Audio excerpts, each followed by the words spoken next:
Hola, continuando el video anterior que hablamos sobre los distintos tipos de normas, vamos a hablar ahora sobre la legitimidad de las normas, teniendo presente la clasificación de las normas en normas sociales, morales y leyes.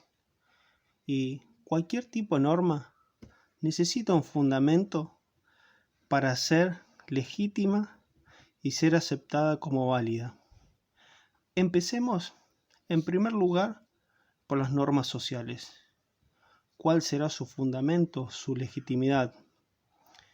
Va a estar este fundamento en ciertas conductas que una sociedad considera correctas en un momento dado. Y la repetición de conductas como la manera de sentarse a la mesa, la puntualidad y sacar la basura, ordena y hace previsible la vida en sociedad. Una norma social será legítima si responde a una necesidad concreta de la comunidad. Ahora pasemos cuál será el fundamento de las leyes.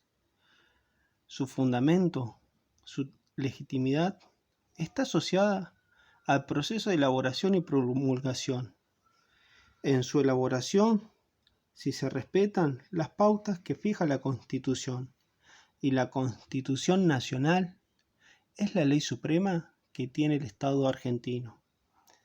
Las normas morales, su mecanismo de fundamento, ha cambiado con la historia. No ha sido algo estable, sino que cambió. En la antigüedad, la moral se asociaba con un orden cósmico universal. Actuar correctamente era respetar las reglas que ordenaban al universo, y este orden legitimaba la moral antigua.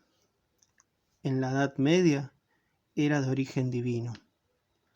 Se incluyó a la moral en el ámbito de la religión. Las normas morales, es decir, las reglas para actuar correctamente, tenían origen divino y eran reveladas a los hombres por medio de profetas o escrituras sagradas.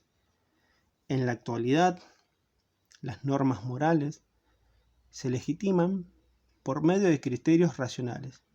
Se proponen como válidas para todas las personas y tienen como fundamento el reconocimiento de la condición humana. Estas tres normas tienen un fundamento. El fundamento de las normas sociales dijimos que eran las conductas consideradas correctas en un momento dado y responder a una necesidad concreta de la comunidad. Las leyes, su fundamento era en su elaboración, se respetan las pautas que fija la Constitución. Y en las normas morales, su mecanismo de fundamento ha cambiado con la historia, que no ha sido algo estable, sino que en la antigüedad tuvo un fundamento, en la Edad Media tuvo otro y en la actualidad tiene otro. Ahora, vamos a pasar a otro tema. Estas normas, estas tres que vimos, tienen una doble cara.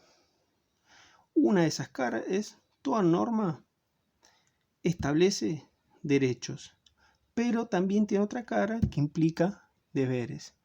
Por lo tanto, toda norma tiene derechos y deberes.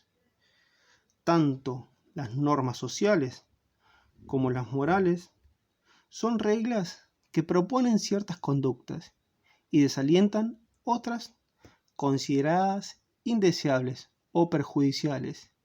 Y en el caso de las leyes, su cumplimiento es obligatorio y las conductas consideradas incorrectas se prohíben.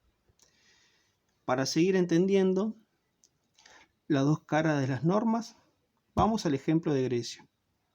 En la Grecia antigua,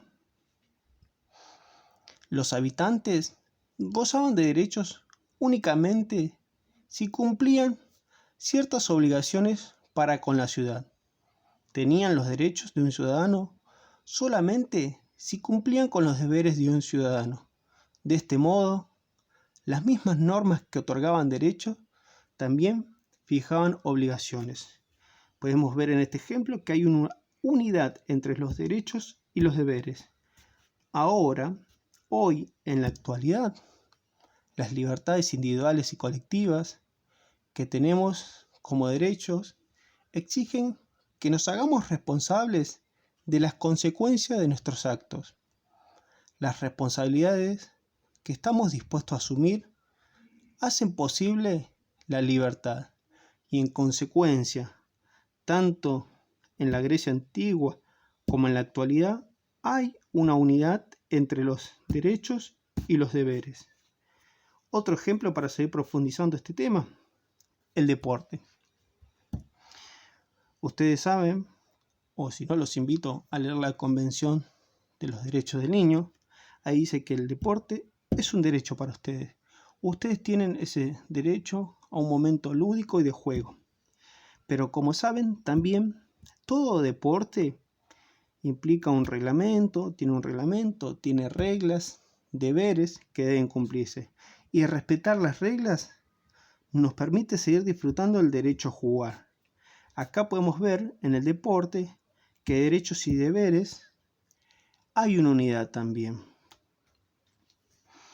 Y nosotros, cuando defendemos nuestras opiniones y creencias, debemos estar dispuestos a respetar las creencias de todas las demás personas y su derecho a participar activamente en la vida social. Hacer valer nuestros derechos, a ser escuchados, también exige que luchemos por la libre expresión de todas las demás personas. En síntesis de esto, nosotros, por el simple hecho de ser personas, tenemos derechos, pero nuestros derechos terminan cuando empiezan los de la otra persona. Y, parafraseando a Peter Parker, que él decía en la película de Spider-Man, todo gran poder implica una gran responsabilidad, todo derecho implica una gran responsabilidad y deberes hacia uno y los demás.